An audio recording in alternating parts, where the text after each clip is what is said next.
அரசியல் அரங்கத்திற்கு வணக்கம். வணக்கம். இன்றைய தினம் பல்வேறு செய்திகள் வந்திருக்கு. அதில் முக்கியமான சில செய்திகளை மட்டும் பார்ப்போம். கடந்த ஞாயிற்றுக்கிழமை அன்னைக்கு கொசஸ்தலை யாரும் கடலில் கலக்கக்கூடிய அந்த முகத்துவார பகுதிகளில் லட்சக்கணக்கான மீன்கள் செத்து மதந்துச்சு.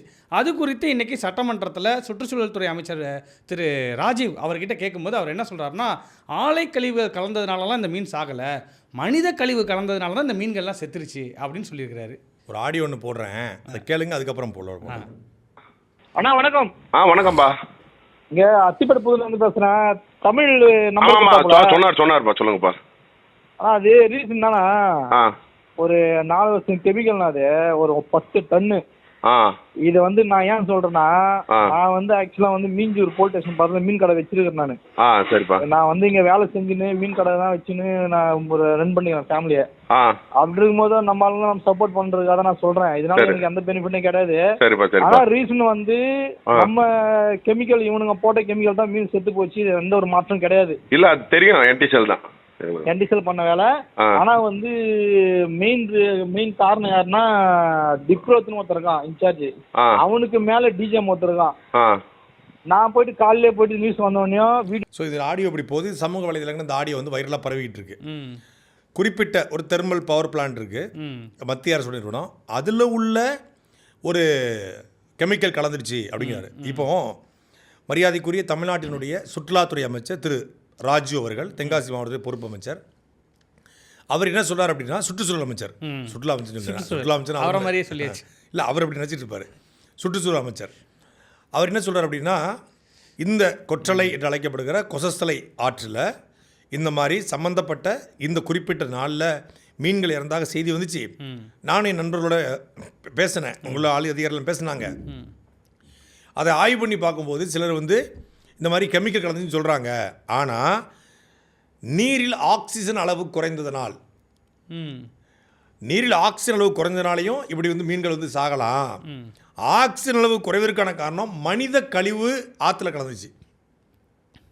அதாவது இந்த எண்ணூறு கொசஸ்தலை ஆற்று பக்கத்தில் இருக்கக்கூடிய பல்வேறு மீனவ கிராமங்கள் இருக்குது. தாளங்குப்பம், காட்டுக்குப்பம், நெல்லிக்குப்பம், எண்ணூர் குப்பம், முகத்துவார குப்பம் அப்படின்னு பல்வேறு குப்பங்கள் இருக்குது. இல்லை மீன் பிடிக்கக்கூடிய மீனவ மக்களும் பல்வேறு மக்களும் வாழ்கிறாங்க. இவங்க எல்லாரும், எண்ணூரில் இருக்கிற எல்லா மக்களும், திருவற்றூரில் இருக்கிற எல்லா மக்களும், வடசென்னையில் இருக்கக்கூடிய எல்லா மக்களும் மொத்தமாக போய் கொசஸ்தலை ஹாஸ்டலில் போய் மனித கழிவை கலந்தாலும் கூட ஆறு கெட்டு போகாது. புரியுதா உங்களுக்கு? மீன் சாகாது. நீங்கள் ஆற்றுல வந்து மனிதனுடைய கழிவை கலந்ததுனால ஒரு மீன் கெட்டு போச்சு அப்படின்னு சொல்கிறாரு. ஒரு ஏதோ ஒரு 10 மீன் செத்து போச்சு, ஒரு 5 மீன் செத்து போச்சு அப்படின்னு சொன்னால் கூட ஏற்றுக்கலாம். ஆனால் இந்த புகைப்படத்தை பாருங்கள்,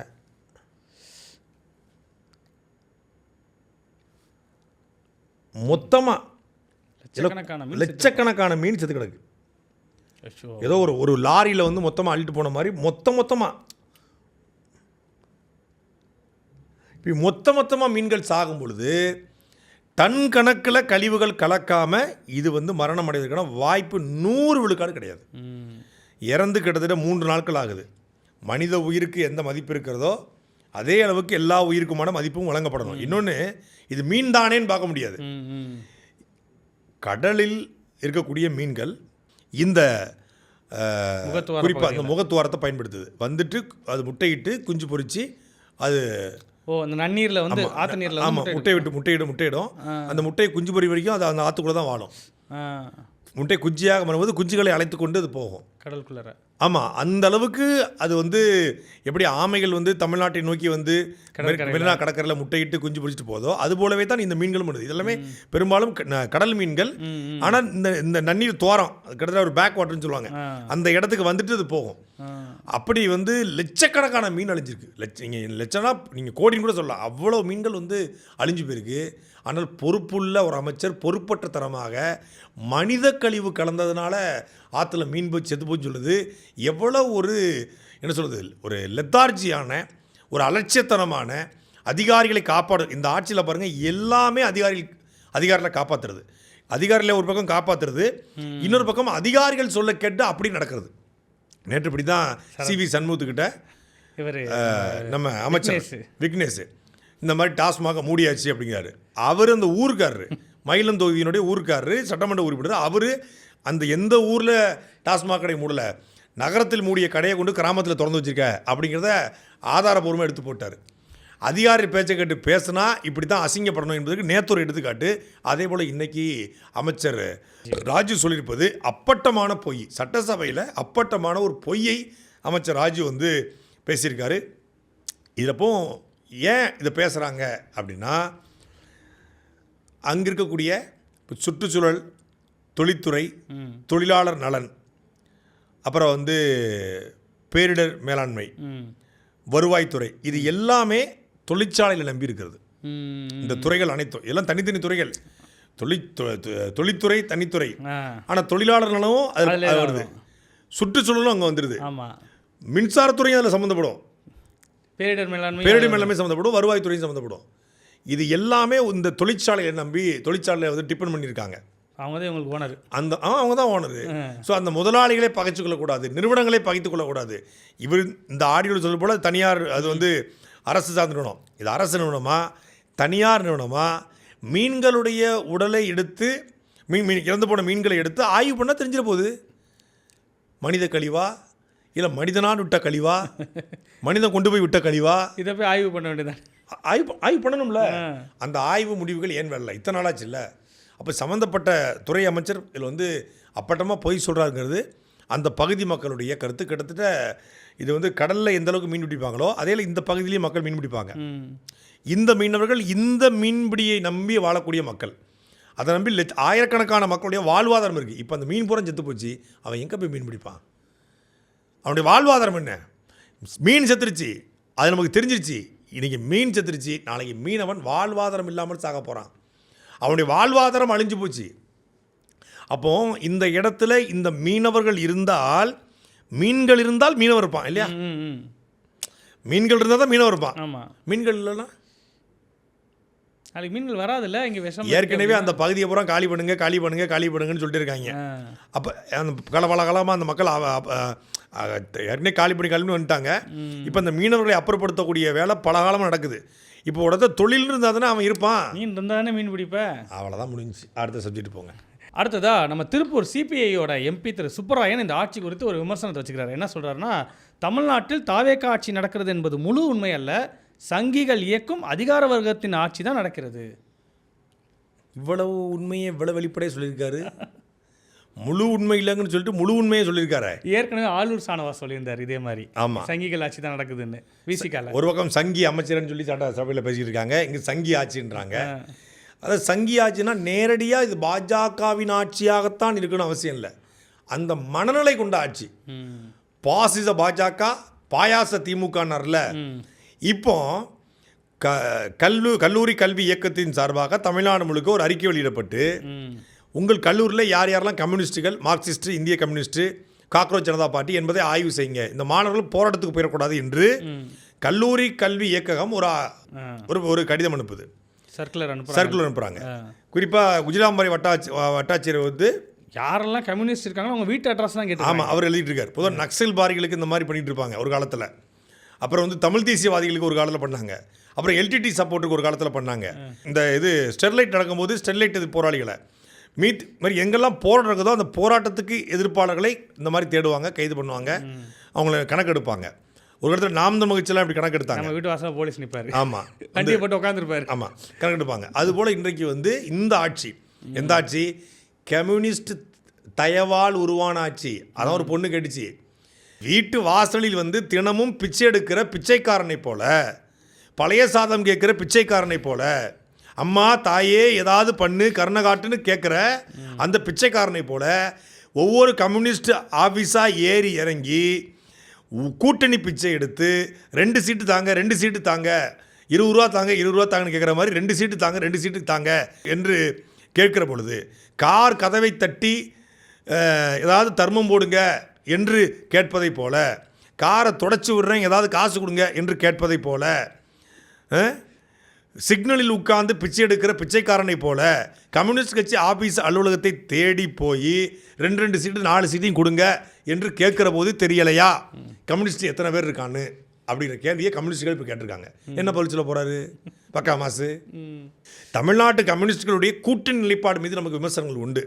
ஆனால் கம்யூனிஸ்டுகளுடைய தொழிலாளர் போராட்டத்தையோ விவசாயிகளுக்கு ஆதரவான போராட்டத்தையோ ஒடுக்கப்பட்ட பட்டியல் சமூகத்துக்கான போராட்டத்தையோ குறிப்பாக சண்முகம் அவர்கள் இன்றைக்கு அவருடைய நிலைப்பாடு வேறாக இருக்கலாம், அவருடைய அரசியல் விமர்சனம் வைக்கலாம். ஆனால் வாச்சாத்தி வன்கொடுமையில் மிகப்பெரிய போராட்டத்தை முன்னெடுத்து வந்தவர் தான் சண்முகம். அதே போல் இன்றைக்கி இருக்க எத்தனையோ கம்யூனிஸ்ட் தலைவர்கள், ஏன் இன்னைக்கு தாவேக்கால போய் இணைந்திருக்கிற மரியாதைக்குரிய அண்ணன் ஐயா மகேந்திரன் மிகச்சிறந்த போராளி, எல்லாம் மாற்றுக்கிறதே கிடையாது.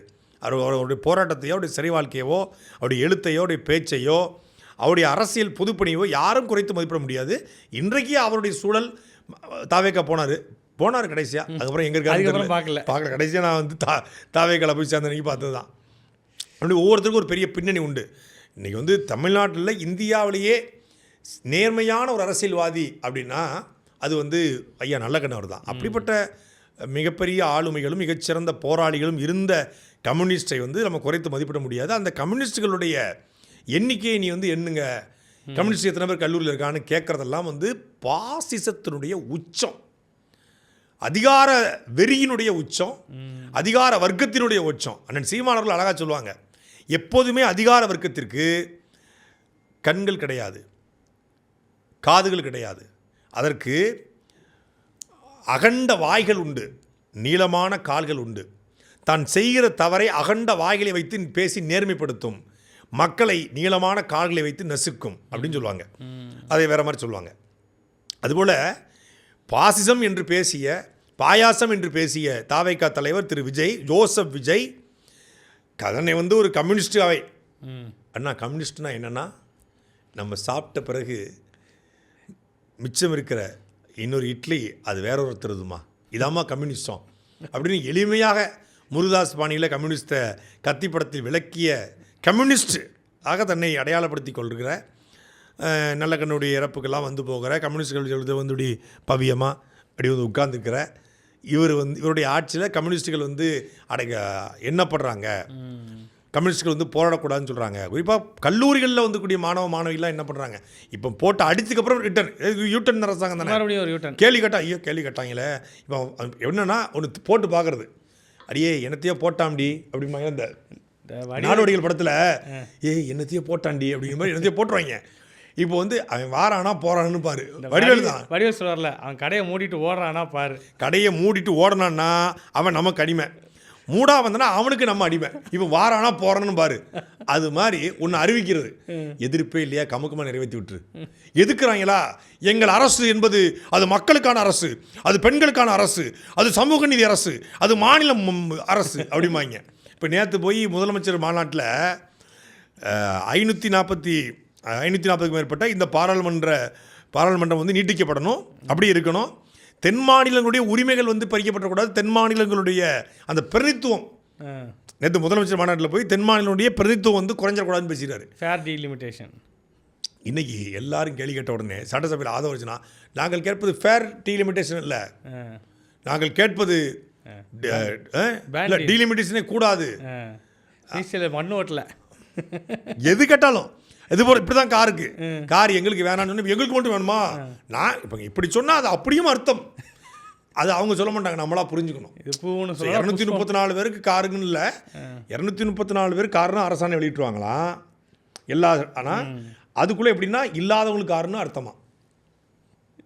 இப்போ எல்லாருக்கும் காரு அப்படின்னு நாங்கள் வெளியிட்டுருவோம், அதுக்கு அப்படி அர்த்தம் கிடையாது, இருக்கிறவங்களுக்கு தான் காருன்னு அர்த்தம். அப்போ இருக்கிறவனுக்கு காருன்னு சொல்லு. நம்ம காதுகள் பாவம் இல்லையா, காதுகள் பாவம் இல்லைங்கிற மாதிரி. இல்லை நம்ம கேனையனா, இல்லை இவங்க இப்படியா, இல்லை மக்கள் இப்படியா, எனக்கு ஒன்றுமே புரியலைங்க. இது ஒரு குழப்பி போட்ட மாதிரி இருக்குது. இதை ஒரு சட்டமன்ற உறுப்பினர் சொல்கிறாரு, எங்களுடைய முதலமைச்சர் அவர்கள், நாங்கள் வந்து திரைப்படங்களை பார்த்துருக்கோம், இப்போ தான் நாங்கள் வந்து சட்டசபையில் வந்து அவரை நேரில் பார்க்குறோம், ஆனால் அவர் சட்டசபையில் எதிர்க்கட்சிகள் சொல்வதற்கும் அவர் சாமி அமைச்சர்னு சொன்னால் அந்த காமெடிக்கு அது காமெடி, புளிப்பு காமெடிக்கு அந்த சாமி அமைச்சர்னா மாற்றான் தோட்டத்து மல்லிகைக்கு மனம் உண்பது போல் எதிர்கட்சிகள் காமெடி பண்ணாலும் சிரிக்கிறார். காமெடி யார் பண்ணாலும் சிரிச்சாதான் அது பேர் காமெடி. காமெடி இல்லை, காமெடி திமுக பண்ணால் சிரிக்க மாட்டேன், அதிமுக பண்ண தாவேக்கா பண்ண மட்டும் சிரிப்பேன், அதுக்கு பேர் காமெடி கிடையாது. புரியுதா உங்களுக்கு? எதிர்கட்சிகள் காமெடி பண்ணாலும் சிரிக்கக்கூடிய தாராள மனம் கொண்டவர் எங்களுடைய முதலமைச்சர். மாட்டான் தோட்டத்து மல்லிகைக்கும் மனம் உண்டு அவர் கொண்டாந்து எங்க அப்படின்ட்டாப்ல. இப்போ அதுக்கப்புறம் வச்ச கோரிக்கை இருக்கு பாருங்க. அப்போ தான் மதுரை வடக்கு தொகுதி மக்களுக்கு நான் ஒரு வணக்கம் போடுறேன். மதுரை வடக்கு தொகுதி மக்களே, உங்களை நினைத்து நான் உண்மையிலே புலங்காகிதம் அடைகிறேன், பெருமிதம் கொள்கிறேன், மெச்சுகிறேன், உச்சி முகர்ந்து பாராட்டுகிறேன். உச்சிதனை முகர்ந்தால் என்பதை விட முகர்ந்து பார்க்கிறேன் அப்படிங்கிறது போல. அப்போது அவர் சொல்கிறாரு, சட்டசபையில் முதலமைச்சர் எங்களுக்கு முதுகை காட்டி கொண்டு உட்கார்ந்துருக்கிறார்.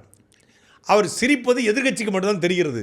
ஆகவே தயவு கூர்ந்து அருள் கூர்ந்து பேரவைத் தலைவர் அவர்கள் என்னுடைய கோரிக்கை யார் மதுரை கல்லானை தமிழன்பனா அவருடைய கோரிக்கையை ஏற்றுக்கொண்டு எங்களுக்கு ஒரு எதிர்புறம் ஒரு எல்இடி ஸ்க்ரீன் வைங்க.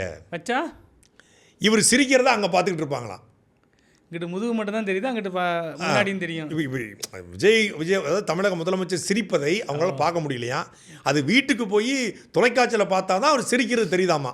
அதனால் இந்த சட்டசபையில் எல்இடி ஸ்க்ரீனை பெருசாக வச்சுட்டிங்கன்னா நாங்கள் அவர் சிரிப்பதை உட்காந்து பார்த்து கொண்டு இருப்போம். கரெக்டு தான். ஆனால் வச்சுட்டாங்கன்னு வச்சுக்கோங்க, அப்படி என்ன சொல்லுவாங்க, சார் எல்இடி ஸ்க்ரீன் ஓடவே இல்லை சார், அது அப்படியே நிற்கிது, ஸ்டக்காகி நிற்கிதுமாங்க. ஏன்னா அவர் தட்டி பார்ப்பாங்க பழைய டிவி அடிக்கிற மாதிரி. கோரிக்கை அவன் ஆப்ரேட்டர் ஓடிட்டு தான் இருக்குது, பிளேயில் தான் வச்சுக்க. ஆப்ரேட்டர் காசு வேண்டிய திமுக அரை மணி நேரமாக பார்க்குறோம், பார்க்குறீங்க. அப்படியே இருக்குது. 3 மணி நேரமாக நான் பார்த்துக்கிட்டு இருக்கிறேன். காலைல 9:30 மணிலேருந்து பார்த்துட்டு இருக்கேன், 12:30 மணி வரைக்கும் அசையாமல் ஆடாமல் அப்படியே இருக்குது. இங்கே ஃப்ரீஸ் ஆகி போய் உட்காந்துருக்குது. மற்றவங்கெல்லாம் மூவ் ஆகிறது மட்டும் தெரியுது, இங்கே முதலமைச்சர் மூவ் ஆகிறது மட்டும் தெரிய மாட்டேங்குது. அப்போ அவர் முகத்துக்கு மட்டும் நீ ஏதோ ஒரு இல்லை அவர் முகத்துக்கு மட்டும் நீ ஒரு ஃப்ரீஸ் கேமரா போட்டு வச்சுக்கிற, அதை எடுத்து விடு, திமுக காசு வாங்கிட்டு பேசுகிற அப்படிமாங்க. நான்லாம் ஃப்ரீஸ் கேமராவும் போடல, ஒன்றும் போடலையா. அவர் நகராமல் உட்காந்துருக்கிறேன், நான் என்னையா பண்ணுறது, அவர் நகர சொல்லியா, இல்லைன்னா சாட்டில் சொல்லி வீடியோ போட சொல்லி, அப்போ தான் கொஞ்சம் சிரிப்பாப்புல அப்படின்னு. இப்போ நம்ம போட்டதுக்கப்புறம் லைட்டாக சிரிக்கிறாப்புல, அதுவும் இதுக்கு சம்மந்தம் இல்லாமல் சிரிச்சிருக்காப்புல. சிரிக்கணுமே எதுக்கு செய்வர் கேட்டுக்கிட்டு இருக்காரு, ஆதாரம் இருந்தால் காட்டுங்க. அதையோ ஆதாரத்தை காட்ட சொல்லி சிரிச்சிட்டு இருக்காப்புல. நம்ம ஆஃபீஸில் ரூம் ஸ்ப்ரே வச்சிருக்கோம்ல, 10 நிமிஷம் டைம் செட் பண்ணிட்டோம்னா அதுவே அடிக்கும்ல, அது மாதிரி சிக்கன் அடிச்சுட்டு இருக்கும். 10 நிமிஷம் அவரே அலாரம். அன்றைக்கி நான் கிராஸ் பண்ண மூஞ்சி அடிச்சு விட்டுச்சு, அது மாதிரி சிக்கன் அடிச்சுட்டு நடக்கும். அது மாதிரி 10 நிமிஷத்துக்கு சிரிங்கன்னு சொல்லிட்டாங்க. இல்லைன்னா சார் முறங்கடா இந்த படத்தில் வடிவேல்கிட்ட பசுபதி சொல்லுவார்ல, முரடா நல்லா முரடா அப்படி. அது மாதிரி அலாட் ஆறுமுகம், அலாட் ஆறுமுகம். அது மாதிரி இவர் டைமரை போட்டாங்க, அப்போ பயாலஜிக்கல் கிளாக்கு புல்லுக்குள்ளே செட் பண்ணிட்டாப்புல. அப்புறம் சிரிக்கிறாரு. சட்டமன்றத்துக்குள்ளே போய் மதுரை வடக்கு தொகுதி மக்களுக்கான கோரிக்கையை பேச தான் உங்களுக்கு ஓட்டு போட்டு சேர்ந்துருக்காங்க. கோரிக்கையே பேசாமல், மக்களுடைய தேவைகளை சொல்லாமல், சாக்கடை கால்வாய் இருக்குது, வைகையாரை தூர்வாரணும், என் ஏரியா மக்களுக்கு கொசு தொல்லை இருக்குது, என் ஏரியாவில் கழிவறை இல்லை, தண்ணீர் பிரச்சனை இருக்குது, இதை சரி பண்ணதுக்கு உனக்கு ஓட்டு போட்டு தேர்ந்தெடுத்து அனுப்பிச்சா உள்ளே உட்காந்து எல்இடி ஸ்கிரீன் வைங்க, எங்கள் விஜய் சிரிக்கிறத பார்க்கணும். தேட்டர்லேயே உட்காந்து பழக்கப்பட்ட கேவலமாக இருக்குங்க. தமிழக சட்டசபைக்கிட்ட ஒரு மாண்பு இருக்கிறது.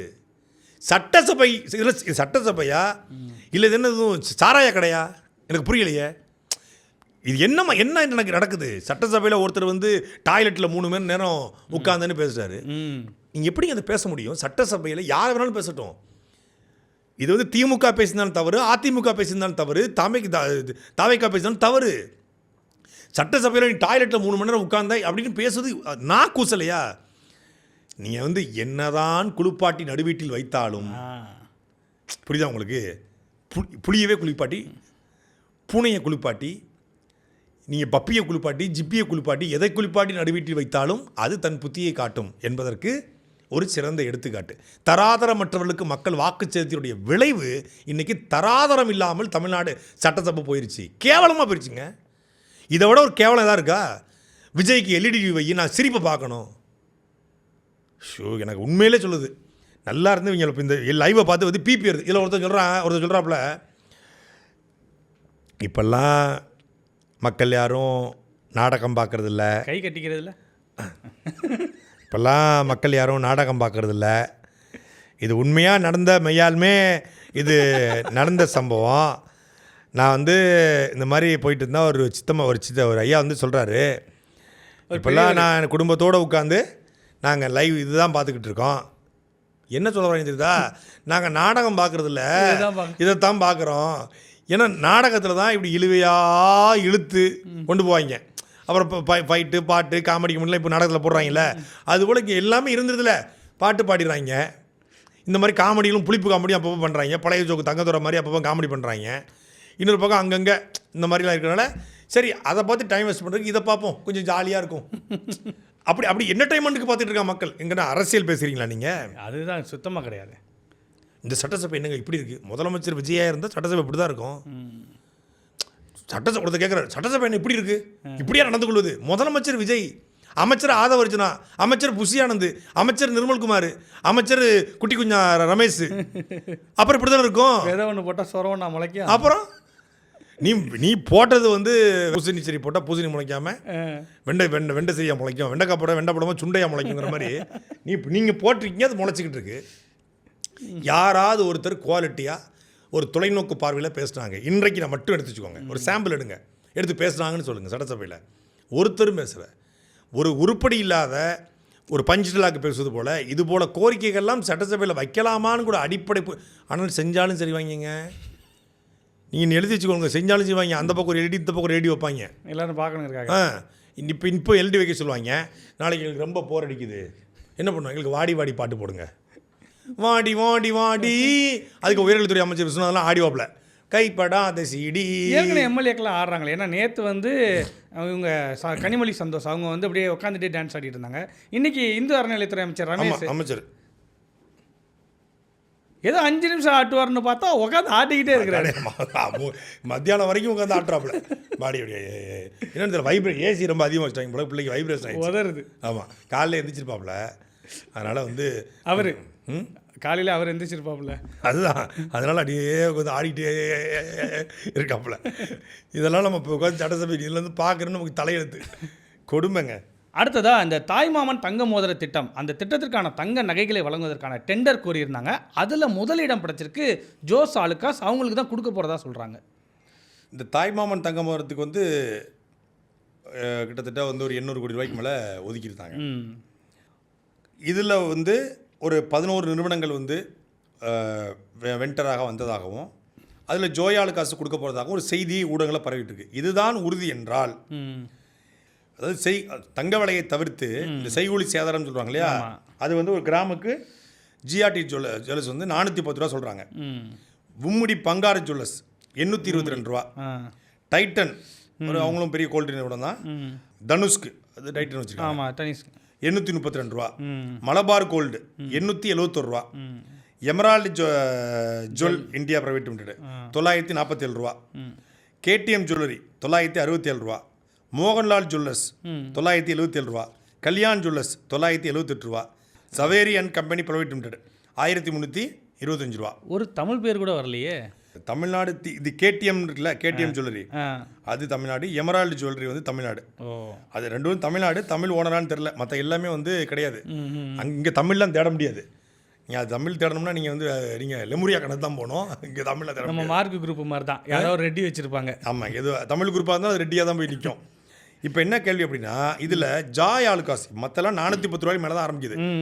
ஆனால் ஜாய் ஆலுக்காஸ் கொடுத்துருக்கக்கூடிய இந்த செய்கூலி சேதாரம் 0.01 1 பைசா, வெறும் 1 பைசா. எதுவுமே கொடுக்காம இருக்கக்கூடாதுக்கா 1 பைசா கொடுத்துருக்காங்க. மக்களுக்கு சேவை செய்ய. தங்கம் வந்து அன்னைக்கு என்ன விலையோ அந்த விலைக்கு கொடுத்துருவான். தங்கத்துக்கான காசை மட்டும் கொடுத்தா போதும், நீ வந்தா மட்டும் தங்கத்தை மட்டும் கொடுங்க, தங்கத்தை நான் தரங்குது இந்த தங்கம்.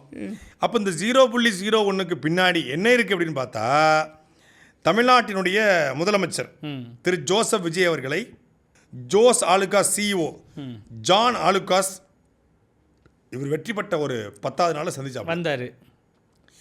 யாரையுமே பார்க்காத முதலமைச்சர் வந்து முக்கியமான விஐபிகளை சந்திப்பார். அப்படி சந்தித்த விஐபியில் ஒருத்தர் ஜோஸ். தமிழ்நாட்டு முதலாளிகளை சந்திக்கிறாரு அப்படின்னா கூட பரவாயில்ல. ஆனால் ஜோஸ் ஆலுக்காஸ் சிஇஓ ஜான் ஆலுக்காஸ் குடும்பத்தோட வந்து சந்திச்சு புகைப்படம் அப்போவே நம்ம சொல்லியிருந்தோம், அன்றே கணித்த சாட்டைன்னு தமிழ்நாட்டினுடைய அண்ணன் சீரு தாய்மாமன் சீருக்கு இவர்கிட்ட கொடுக்கலன்னா நான் என்னன்னு சொல்லுங்கண்ணே. பார்த்தீங்களா நடந்துருச்சு. இல்லை மிக முக்கியமாக பார்க்க வேண்டியதுன்னா, இவர் ஜோஸ் ஆலுக்காஸோடைய பிராண்ட் அம்பாசிடர். யார் இவர்? பக்கா மாசு. ஜோசாலுக்காஸு, கொக்கோ கோலா இதுக்கெல்லாம் பிராண்ட் அம்பாசிடர் வந்தவர். ஜோசாலுக்காஸுக்கு தொடர்ச்சியாக விளம்பரம் பண்ணவர். நிறைய விளம்பரம். இப்போ தம்பிராமன் கூட ஒரு விளம்பரத்தை வருவார், விளம்பரத்தை பண்ணியிருக்காரு. அப்போ அந்த ஜோசாலுக்காஸ் விளம்பரத்துடைய பிராண்ட் அம்பாசிடரு இவர் வந்து சந்திக்கிறாரு. இப்போ 0.01 கூட்டி கழிச்சு பாருங்கள், கணக்கு சரியாக வரும். எனக்கு ஒரு டவுட் ஆகுது. இப்போ கோக் நிறுவனத்துக்கு இவர் வந்து பிராண்ட் அம்பாசிடராக இருந்தார். கோக் நிறுவனத்துக்கு வந்து இந்த தன்னூத்து படத்தை பற்றிலாம் வந்து பேசினார். அடுத்து இதுக்கும் பிராண்ட் அம்பாசிடராக இருந்தார். இவரோட தொடர்பு படுத்தியே வராங்களே இந்த நிறுவனங்கள் எல்லாம். இந்த பிராண்ட் அம்பாசிடராக இருக்கிற நிறுவனங்களும் இவருடைய இப்போதைய ஆட்சியிலையும் அப்படியே ஒரு தொடருது. இந்த ஜோசாலுக்காஸை பொறுத்தவரை என்னென்னா, இது ஒரு பினாமி நிறுவனம் என்ற குற்றச்சாட்டு இருக்குது. 2023 அமலாக்கத்துறை சோதனைக்கு உட்படுத்தப்பட்டு சட்டவிரோத பணப்பரிமாற்றம் நடந்திருக்கிறதாக குற்றச்சாட்டு இருக்குது. பல்வேறு முடக்குனாங்க. ஆமாம், பல்வேறு வழக்குகள் இருக்குது. இன்னொன்று, உலகத்திலேயே பெரிய டான், இன்னைக்கு சவுத் இந்தியாவில் பெரிய டான் என்று அறியப்படுகிற யார்? தாவூத் இப்ராஹிம். தாவூத் இப்ராஹிமுடைய பினாமிகள் என்ற செய்தி காற்றலையில் இன்றும் ஜோசாலுக்காஸ் மீது இருக்கிறது. ஆமாம், இவங்க துபாயில் இருக்கக்கூடிய ஜோசாலுக்காஸ், ஜோயாலுக்காஸ், பிரான்சிஸ் ஆலுக்காஸ். ஸோ ஜோசாலுக்காஸ், ஜோயாலுக்காஸ், பிரான்சிஸ் ஆலுக்காஸ் இவங்க எல்லாம் என்ன? ஒரு குழுமம். இவங்க வந்து ஒரு கிறிஸ்தவ குழுமம். சார் யாருன்னு உங்களுக்கு தெரியும். ஸோ இதுடைய பின்னணி என்ன அப்படின்னு விசாரித்து பார்த்தோம்னா ஒரு மிகப்பெரிய பின்னணியாக இருக்க வாய்ப்பு இருக்கிறது. இவங்க என்னென்னா வெறும் பிராண்ட் அம்பாசிடர் மட்டும் இவருக்கு போயிருக்க மாட்டார். இவர் படத்தை தயாரித்தாலே அந்த படத்தில் பணத்தை போட்டு தான் ஒரு தயாரிப்பாளராக இருந்துக்கிட்டு படத்தை வைப்பார். ஜோசாலுக்காஸில் தமிழக முதலமைச்சருடைய நிதி எதுவும் இருக்கிறதா அப்படிங்கிற கேள்வியும் இப்போது தானாக உருவாகுது. ஏன்னா வெறும் ஒரு பைசா கோட் பண்ணும்போது நமக்கு சந்தேகம் வருமா இல்லையா? ஏங்க, ஒரு பைசாக்கு நீ தமிழ்நாட்டு மக்களுக்கு சேவை செய்யறதுக்கு நீ ஒன்றும் அவ்வளோ ஒரு மனித புனிதம் இல்லையே. தமிழ்நாட்டில் அண்ணன் சீரும் தாய்மாமன் சீரும் கொடுக்கணும். ஜோசாலுக்கு ஏதாவது நேர்த்தி கடன் இருக்கா? ஏதாவது பனிமய மாதா கோயில் எதுவும் நேர்த்தி கடன் இல்லை வேளாங்கண்ணி நேர்த்தி கடன் பண்ணியிருக்காங்களா? அப்படி ஒன்றும் இல்லைல்ல. எல்லாரும் சரி கம்மியாக கொடுத்துருக்காங்க, அது என்னப்பா இருக்குது, கம்மியாக யார் கொடுத்தாலும் வாங்கிக்க வேண்டியதானே அப்படின்னு கேட்பாங்க. அது என்ன ஜோசாலுக்காஸ் மட்டும் கரெக்டாக கம்மியாக கொடுக்குறான்? அவன் கொடுக்கும்போது அவனை தங்கத்தை தயாரிக்கிறான். ஜோசாலுக்காஸ் தங்கத்தை யாரும் தயாரிக்கல, தங்கத்தை எல்லாரும் வாங்கிட்டு தானே வராங்க. அது எப்படி அவன் மட்டும் கொடுக்க முடியுது? அது கம்மியாகவும் கொடுக்கல, யாரும் கொடுக்க முடியாதபடி 0.01 ஏதோ ஒன்று போடணுங்கிறதுக்காக 0.01 போட்டிருக்காங்கன்னா இது கம்ப்ளீட்டாக ஒரு ஸ்கேம். இந்த அண்ணன் சீர் தாய்மாமன் சீர் அறிவிச்சதுக்கு பின்னாடி ஒரு மிகப்பெரிய ஸ்கேம் இருக்கிறது என்பது இதன் மூலமாக கிட்டத்தட்ட ஊர்ஜிதமாகுது. ஒருவேளை இது உறுதி செய்யப்பட்டால் அப்புறம் இன்னும் கொஞ்சம் டீட்டெயிலாக பேசலாம். அடுத்து வந்து இங்கே தமிழ்நாட்டை முன்மாதிரியாக எடுத்துக்கிட்டு பீகார் அரசாங்கம் ஒரு நலத்திட்டத்தை அறிவிச்சிருக்காங்க. என்ன அப்படின்னா கேஷ் ஃபார் வியூஸ். பீகார் அரசின் நலத்திட்டங்கள் சாதனைகள் குறித்து வீடியோ வெளியிடும் சோஷியல் மீடியா கிரியேட்டர்ஸ்க்கு ஒவ்வொரு லட்சம் வியூஸ்க்கும் ரூபாய் 10,000 வழங்கப்படும் என அறிவிப்பு. பீகாரில் அதாவது என்னென்னா, மக்கள்கிட்ட நேர்மையாக உண்மையாக ஆட்சி செய்யக்கூடிய ஆட்சியாளர்கள் இதுபோல் இன்ஃப்ளூயன்ஸரை நம்ப வேண்டிய அவசியம் இல்லை.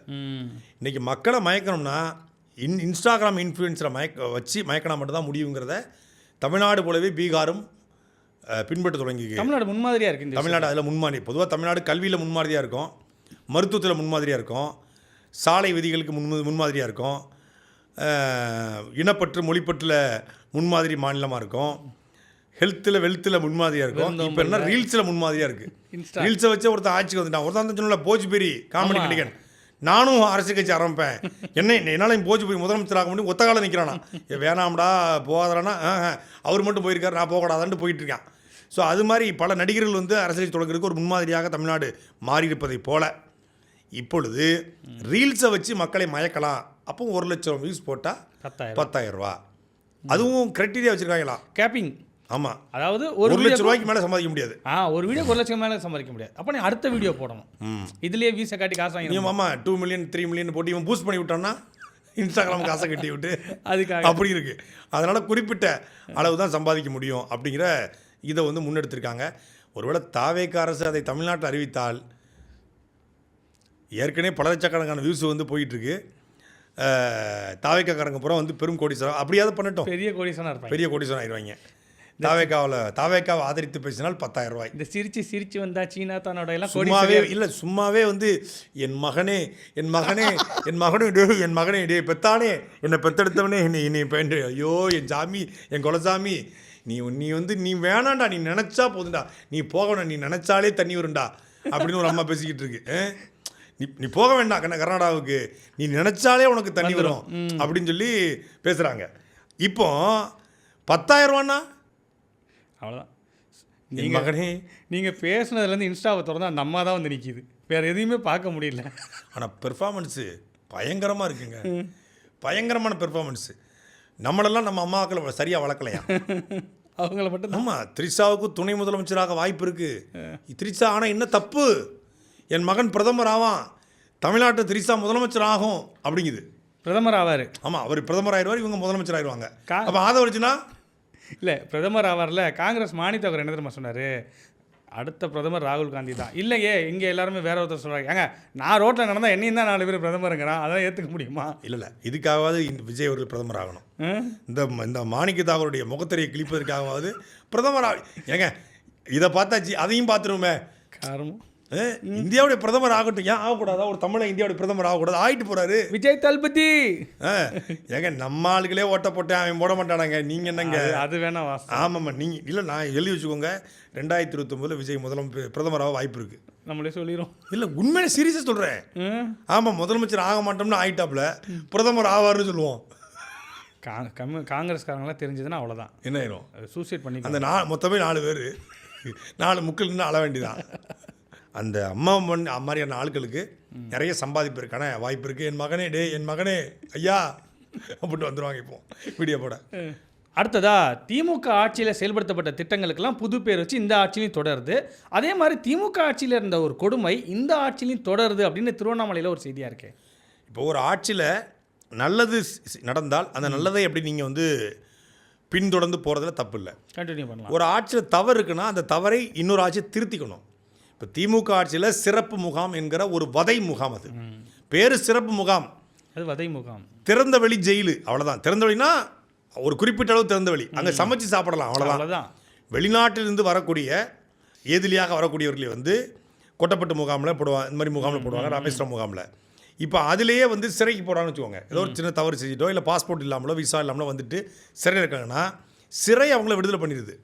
சிறையில் விடுவிச்சவங்களை கொண்டு போய் இந்த சிறப்பு முகாம் போட்டுறாங்க. அப்படி தான் திருச்சி சிறையில் ஒரு சிறப்பு முகாம், ஒரு சிறப்பு முகாம், திருவண்ணாமலையில் ஒரு சிறப்பு முகாம் இருக்குது. இந்த திருவண்ணாமலை சிறப்பு முகாமில் ஈழத்தமிழர் உட்பட 36 பேர் இருக்காங்க. யாரும் எல்லாமே வெளிநாட்டு சிறைவாசிகள், வெளிநாட்டு சிறைவாசிகள் இல்லை, வெளிநாட்டு பிரஜைகள், வெளிநாட்டுக்காரங்க, அயலகத்தவர்கள். அவங்க வந்து இங்கே வந்து பாஸ்போர்ட் இல்லாமலோ விசா இல்லாமலோ விசா காலாவதியாகியோ ஏதோ ஒரு காரணங்களால், எல்லாம் சின்ன சின்ன தவறு தான், பெரும் குற்றங்கள்லாம் கிடையாது. இப்போ நீங்கள் போதைப்பொருள் வழக்கு அப்படின்னா அது வேறு விஷயம். இந்த மாதிரி விசா காலம் முடிந்து இங்கே தங்கியவர்கள் ஏதோ ஒரு காரணங்கள் தங்கிட்டாங்க, இவங்களை திருப்பி அனுப்ப வேண்டியது இந்திய அரசினுடைய கடமை. இதில் வந்து ஆப்பிரிக்காக்காரங்க நிறைய பேர் இருக்காங்க, அதே போல் ஈழத்தமிழர்கள் வந்து நிறைய பேர் இருக்காங்க. 36 பேருக்கும் நீதிமன்றம் பிணை வழங்கிருச்சு. திருவண்ணாமலை சிறப்பு முகாமில் இருக்கக்கூடிய 36 பேருக்கும் நீதிமன்றம் பிணை வழங்கிய பிறகும் அவங்கவுங்க நாட்டுக்கு அனுப்பாமல் தமிழக அரசு அவங்களை சிறப்பு முகாமில் போட்டு வதைத்து கொண்டிருக்கிறது. அவங்களுக்கு குடிக்கக்கூட அடிப்படை தண்ணீர் கிடையாது, அவங்களுக்கான எந்த விதமான உபகரணம் கிடையாது, போர்த்துவதற்கு பெட்ஷீட் கிடையாது, சரியான உணவு கிடையாது. மிகப்பெரிய ஒரு கொடுமையில் ஒவ்வொரு நாளும் வந்து நரகத்தின் பிடியில் வாழ்ந்து கொண்டிருக்காங்க. நீதிமன்றம் விட்டவர்களை ஏன் இன்னும் விடவில்லை கேள்வியை எழுப்பியிருக்காங்க. எந்த தமிழ் பத்திரிகையில் இந்தியன் எக்ஸ்பிரஸ் மட்டும் இதை ஒரு அங்கே இருக்கக்கூடிய ஒரு ரிப்போர்ட்டர் இதை செய்தியாக மாற்றிருக்காங்க. இந்தியன் எக்ஸ்பிரஸில் தமிழ் செய்திகள் யாரும் இதை பதிவு பண்ணலை. உடனடியாக தமிழக அரசு திமுக ஆட்சியில் இருக்கிற நல்லதை எடுத்துக்கோங்க, திமுக ஆட்சியுடைய கெட்டதை நீங்கள் விடணும். திமுக ஆட்சி தான் சிறப்பு முகாம் கொண்டு வரப்படுகிறது, அது ஒரு வதை முகாம். தயவு செய்து தமிழக முதலமைச்சர் சம்பந்தப்பட்ட துறை அமைச்சருடைய கவனத்துக்கு கொண்டு போய், சட்டத்துறை அமைச்சருடைய கவனத்துக்கு கொண்டு போய் இதை உடனடியாக இந்த சிறப்பு முகாமில் இருக்கக்கூடிய ஈழத்தமிழ் 36 பேரையும் அந்தந்த நாட்டிற்கு அவங்க செல்ல விரும்புகிறாங்க, அவங்களை அனுப்ப வேண்டும் அப்படிங்கிற கோரிக்கையை அந்த சிறப்பு முகாம் வாசிகள் சார்பாக நம்ம கேட்டுக்கிறோம். அடுத்ததா நம்ம விடுதலை சிறுத்தைகள் கட்சியோட மாநாடு உளுந்தூர்பேட்டையில் நடந்துச்சு. அது குறித்த உங்களுடைய ஆதங்கத்தை நீங்கள் வந்து காணொலியில் பேசியிருந்தீங்க. அதுக்காக உங்களுடைய அலைபேசி எண்ணை பொதுவெளியில் பகிர்ந்து பல தரப்பட்ட விடுதலை சிறுத்தைகள் வந்து உங்களுக்கு ஃபோன் பண்ணி உங்களுக்கு கொலை மிரட்டல் கொடுக்குறாங்க, உங்களை மிரட்டிட்டு இருக்காங்கங்கிற செய்தி, அதுக்கு உங்களுடைய? இல்லை, நான் வந்து ஃபேஸ்புக்கில் இல்லை, ஆனால் ஃபேஸ்புக்கில் நிறைய பேர் வந்து என்னுடைய அலைபேசி எண்களை எடுத்து போட்டுக்கிறதாக நான் பார்த்தேன். உங்கள் நம்பர் மட்டும் இல்லை, ஏதோ நம்பர்லாம் போட்டுக்கிறாங்க, இதான் சாட்டை நம்பர் அப்படின்னு. ஆமாம், சாட்டை நம்பர்னு சொல்லி நிறைய நம்பர் போட்டுருப்பாங்களோ, இல்லை என் நம்பரையும் எடுத்து போட்டிருந்தாங்க. ஒருவருடைய அலைபேசி எண்ணை பொதுவெளியில் போடக்கூடாது என்கிற அடிப்படை நாகரிகம் கூட தெரியாத, அடிப்படை அரசியல் கூட தெரியாத, அரசியல் மாண்பு கூட தெரியாத ஒரு கூட்டத்தை மரியாதைக்குரிய அண்ணன் திருமாவளவன் உருவாக்கி வைத்திருக்கிறாரே அப்படிங்கிற வருத்தமும் வேதனையும் எனக்கு வருது. இப்போ யாரை பார்த்து பேசினாலும் யாரையும் கேள்வி கேட்பதற்கான உரிமையை இந்திய அரசியலமைப்பு சட்டம் கொடுத்துருக்கிறது. அதில் அண்ணன் திருமாவளவனை பற்றியோ அந்த கட்சியை பற்றியோ இல்லாத ஒன்றை நான் சொல்லலை. அந்த கூட்டத்தில் நடந்ததை சொல்கிறேன், அந்த கூட்டத்தை பார்த்தவர்கள் என்று சொன்னதை சொல்கிறேன், அவரே சொன்னதை சொல்கிறேன். அவரே சொல்கிறாரு, கரூர் போல கூட்ட நெரிசல் ஏற்பட்டுச்சு. இது ஒரு நீங்கள் தாவேகா என்பது ஒரு கன்ஸ்ட்ரக்ட் பண்ணப்படாத ஒரு ஐடியாலஜி இல்லாத ஒரு கொள்கை இல்லாத ஒரு கூட்டம். அவர் திணறி நிற்கிறான், சேரை உடைக்கிறான், பனைமரத்து மேலே ஏறுறான், டிரான்ஸ்ஃபார்மரில் ஏறுறான், மேடை மேலே ஏறுறான், ரேம் மேலே ஏறுறான் அப்படின்னா சரி.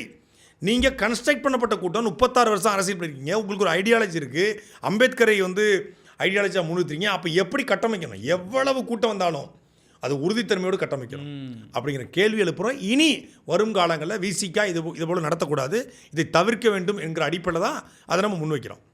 அது நடந்தது சர்காஸ்டிக்காக பேசுகிறேன், அது என்னுடைய பாணி. விமர்சனத்துக்கு அப்பாற்பட்ட தலைவராக மரியாதைக்குரிய அண்ணன் திருமாவளவன் விமர்சனத்துக்கு அப்பாற்பட்ட தலைவராக அப்படிலாம் இல்லையே. சரி, அண்ணன் திருமாவளவனை பற்றி நான் விமர்சிக்கிற பொழுது வருகிற உங்களுக்கு கோபம், வன்னியரசு அண்ணன் சீமானுடைய வாயை உடப்புன்னு சொன்னார், அப்போ ஏன் வரல? திரள்நிதி சீமான், ஆமக்கரி சீமான், AK-74 சீமான், ஓம் தமிழர் கட்சி, நாம் தமிழர் காளி கும்பல், நாம் தமிழர் திருட்டு கும்பல், என்னென்ன பேச்சு வன்னியரசு. இது விசிகாவுடைய துணை பொதுச் செயலாளர், அவரின் குரல் அவருடைய குரல் என்பது திருமாவளவனின் குரல் இல்லையா? இப்போ நான் பேசுனா எங்கள் அண்ணன் சீமானுக்கு ஃபோனை போடுறேன், நீங்கள் வன்னியரசுக்கு தான் ஃபோன் போட்டுருக்கணும். எப்படி நீ பேசுவ? இது நம்ம கட்சியும் அந்த கட்சியும் ஒரே கட்சி தான் அப்படின்னு பேசுகிறீங்கல்ல, ஒரே கட்சி தான்ண்ணா, இதுவும் உன் கட்சி தானே, இதுவும் உன் கட்சின்னா அப்போ அதுவும் உன் கட்சின்னா எப்படி வன்னியரசை பேச விட்டீங்க? வன்னியரசு எத்தனை பேர் கண்டிச்சிங்க? எத்தனை பேர் வன்னியரசு கமெண்டில் போய் கீழே அண்ணா அப்படி பேசாத, சீமானன் அப்படி பேசாத, தமிழ் தேசிய கட்சி அப்படி பேசாத, தலைவர் பிரபாகரன் ஏற்றுக்கொண்ட கட்சி அப்படி பேசாத, தமிழுக்காக பாடுபடுற கட்சி அப்படி பேசாத, நம்மளை பற்றி அவர் பேச மாட்டாரு, அண்ணன் திருமாவளவனை உயர்ந்து தான் பேசுகிறார், அண்ணன் தான் சொல்கிறாரு அப்படின்னு கண்டிச்சிருக்கணும்ல. பொது வழியில் எத்தனை விசிகாவுடைய ஒன்றிய செயலாளர் கண்டிச்சிங்க? நீங்கள் பொது வழியில் நம்பர் எடுத்து போட்டு 4 பேர் காளிப்பையை ஃபோன் பண்ணி பேரட்டினா மிரண்டுருவோமா நாங்கள்? உங்கள் உடம்புல ஓடுற அதே தமிழ் ரத்தம் தான் என் உடம்புலையும் ஓடுது, சரியா? நீ தெருவில் நடந்து பாரு, நீ அங்கே போய்ப்பாரு, உன்னை வெட்டி வீசிடுவோம், கழுத்தை அறுத்துரும். எத்தனை கொலை மிரட்டல்! நான் கம்ப்ளைண்ட் கொடுத்தா 500 பக்கத்துக்கு கொடுக்கலாம். அவ்வளவு ஆபாச பேச்சு. நான் என் திருமாவளவன் அண்ணன் தான் சொல்கிறேன், நான் மரியாதை இல்லாமல் பேசுகிறேன்னா? அப்போ அந்த காணொலியும் மரியாதை தான் பேசுகிறேன், இப்போ மரியாதை தான் பேசுகிறேன். ஆனால் கெட்ட வார்த்தையில் எங்கள் அம்மாவை பற்றி, தாயை பற்றி, மனைவியை பற்றி, குழந்தைகளை பற்றி, என்னை பற்றி கெட்ட வார்த்தை, ஆபாசம், இதுதான் அடங்கமறு அத்துமீறி திமிரியல் திருப்பி அடிங்கிறது. ஆனால் ஆபாசமாக பேசு, அழிச்சாட்டியம் பண்ணு, அசிங்கமாக பேசு, அடுத்த நம்பர் எடுத்து பொது வழியில் போடு, இப்படி தான். இதான் கொள்கை, அவங்க கொள்கை இல்லை? அமைப்பாய் திரளோம்ல எதிரிகள் நம்மை விமர்சனம் செய்தாலும் அவதூறு பரப்பினாலும் அவர்களையும் நாம் பொறுத்து கொள்ள வேண்டும். அதுதான் ஜனநாயகம். அமைப்பாய் திரள்வோம். எங்கே நீங்கள் அமைப்பாய் திரண்டிருக்கீங்கிற கேள்வி நான் எழுப்புற தப்பா? அதில் அமைப்பாய் திரண்டிருந்தால் நீங்கள் சரி ஜனநாயக குரல் கேள்வி கேட்கட்டும். ஏய் சாட்டை, உனக்கு எப்படி எங்கள் அண்ணனை பேச என்ன எனக்கு புரியலையே. அப்போ அவரை பற்றி பேசணும்னா யார் பேசணும்? என்ன படிச்சுட்டு பேசணும்? இல்லை, அவர் தவறாக எதுவுமே பேசலையே. உண்மையாக அவர் அந்த மேடையில் தடுமாறி தண்ணி குடிக்கிற அந்த காணொலியை பார்த்து கோவப்பட்டு தான் நீங்கள் நிச்சயமா போகலான்னு கூப்பிட்டீங்க. நிச்சயமா அவரே தேவங்கிற அளவுக்கு மேடை மேலே ஏறுறது தப்பு. திருத்திக் கொள்ளுங்கள். அவர் அது வேற கட்சியாக இருக்கட்டும், அது தாவேகோட கூட்டணி வச்சுக்கிட்டோம், என்னமோ பண்ணிட்டு போட்டோம், அது வேற விஷயம். ஆனால் ஒரு கூட்ட நெரிசல் ஏற்பட்டு ஒரு விபத்து வருது, அதில் ஒரு 10 பேர் இருந்தால் அதில் 10 பேர் இறந்ததான் நான் தான் முதல்ல போய் நின்றுருப்போம், நம்ம தான் போய் ரத்தம் கொடுத்துருப்போம். கரூர் போலவே இங்கே ஒரு கூட்ட நெரிசல் மரணம் ஏற்படுறது யார் பொறுப்பு இருக்குது? தலைவருக்கே விஜய்க்கு விழுந்த பழி இவர் மேலே விழுந்திருக்கும்ல. அது நடக்கக்கூடாதுன்னு பேசுனா வானத்துக்கும் பூமிக்கும் குதி என்ன பேசுகிறோம், எதுக்கு பேசுகிறோம் அப்படின்னு கூட அடிப்படை புரிதல் இல்லை. அப்போ தன் தலைவனை பற்றி யாரும் பேசக்கூடாது அப்படிங்கிற பிம்பம். இன்னொன்று என்னென்ன அப்படின்னா, இது விசிகாவில் இருக்கக்கூடிய பொறுப்பாளர்கள் நிறைய பேர் பேசலை, அவங்கெல்லாம் காது நிறைய பேர் கடந்து போகிறாங்க. விசிகாக்குள்ள இருக்கக்கூடிய தாவேகா இருக்குல்ல, ஆதவ் தாவேகா, அந்த டீம் விசிகாக்குள்ள தாவேகா டீம் ஒன்று இருக்குது, அதை கிளப்பி விட்டாங்க. அது பூரா குஞ்சுகள், அந்த குஞ்சுகள் பூரா மெசேஜ் பண்ணிக்கிட்டு, இன்ஸ்டாகிராமில் எழுதிக்கிட்டு, கமெண்டில் எழுதிக்கிட்டு, ஆபாசமாக எழுதிக்கிட்டு. அவரே சொல்கிறாரு, கரூரை போல ஒரு கூட்ட நெருக்கல் சம்பவம் நடைபெற இருந்தது தவிர்க்கப்பட்டுச்சு அப்படிங்கிறாரு. இது வரைக்கும் விசிகாவோட மாநாட்டம் அப்படி நடந்ததில்லை. இப்போ மது ஒழிப்பு மாநாடு நடத்துனாங்க, நம்ம என்ன கிண்டல் பண்ணோமா, கேள்வி பண்ணோமா? திருச்சியில் கூட ஒரு மாநாடு நடத்துனாங்க, சிறுவாச்சூரில் எங்கேயோ. ஆமாம், அப்போ நம்ம கேள்வி பண்ணோமா, கிண்டல் பண்ணோமா? இந்த மாநாடு எப்படி இருந்துச்சு அப்படிங்கிறத உங்கள் மனசாட்சிக்கு நீங்கள் உட்படுத்துங்க. கூட்டம் கூடிச்சு, கூட்டம் கூட தான் செய்யும். அந்த கூட்டத்தை கட்டுப்படுத்த வேண்டியது தான் தலைமையின் பண்பு. தலைமை கேட்பதை கேட்பது தான் தொண்டனின் பண்பு. அந்த ரெண்டுமே அங்கே இல்லையே. அவர் வந்து தொண்டர்களுக்கு எதுவும் ஆயிடக்கூடாதுன்னு பயந்தார். நீங்கள் அந்த தலைவருக்கு எதுவும் ஆயிடக்கூடாது. அவரே மயங்கி போய் நிற்கிறாரு, கிறங்கி போய் நிற்கிறாரு. இன்னும் கொஞ்சம் நடந்திருந்தா அங்கே வேற மாதிரி அசம்பாவிதம் நடந்திருக்கும். இதை அவரே பதிவு பண்ணுறாரு. அவர் பதிவு பண்ணதை எடுத்தால் நான் பதிவு பண்ணேன். புரியுதா உங்களுக்கு? அதனால் இந்த மாதிரி பொது வழியில் எண்களை போடுவதும், பொது வன்னியரசோட எண்ணெய் எடுத்து பொதுவில் போட எவ்வளோ நேரம் ஆயிரும்? திருமாவளவனுடைய எண்ணெய் எடுத்து பொது வழியில் போட எவ்வளோ நேரம் ஆயிரும்? இல்லை திருமாவளவனுக்கு ஃபோன் பண்ணி எப்படின்னா வன்னியரசிட்ட நீ வந்து வன்னியரசை எங்களை பேச விட்ற, கண்டிச்சு வைனேன் அப்படின்னு கேட்டால் அதை ரெக்கார்ட் பண்ணி பொதுவில் போட்டால் நல்லா இருக்குமா? அண்ணன் சீமானவர்கள் மரியாதையாக உங்ககிட்ட பேசுகிறாரு, என்கிட்டையும் கூப்பிட்டு சொன்னார். என்ன பேசணும்னு கேட்டார். இது தானே பேசணும்னு அனுப்பிச்சுட்டேன், இதை தப்பு இருக்கான்னு பாருங்க அப்படின்னேன். சாட்டை துறைமுகன் சாதிய வன்மத்தோடு பேசுகிறார். நாங்குநேரி பக்கத்தில் ஒரு ஊரில் புகுந்து ஒரு 4-5 பேரை வெட்டிடுறாங்க. அப்போ நான் காணொலி வெளியிடுறேன். அப்போ நான் காணொலி வெளியிடும்போது நான் சார்ந்த சமூகத்தை சார்ந்தவர்களே எனக்கு எதிராக கடுமையாக விமர்சனம் பண்ணாங்க. அப்போ சாட்டை துறைமுகன் சாதி வெறி பிடிச்சவனா தெரியல.